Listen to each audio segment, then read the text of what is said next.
तुझ्यातला सच्चेपणा ही तुझी ओळख बनव, कारण खऱ्या माणसाचा सामना जगात कोणीच करू शकत नाही. खरेपणावर विजय मिळवणं तसं इतकंही सोपं नाही.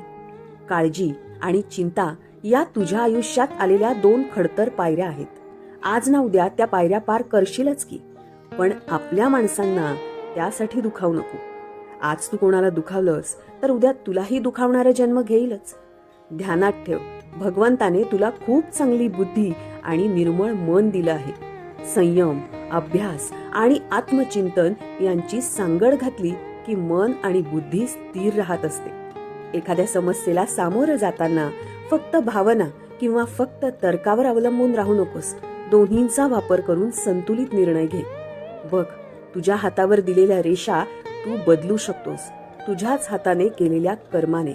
तेव्हा फळाची अपेक्षा नको करूस, पण सतत विवेक बुद्धीने कर्म करत राहा.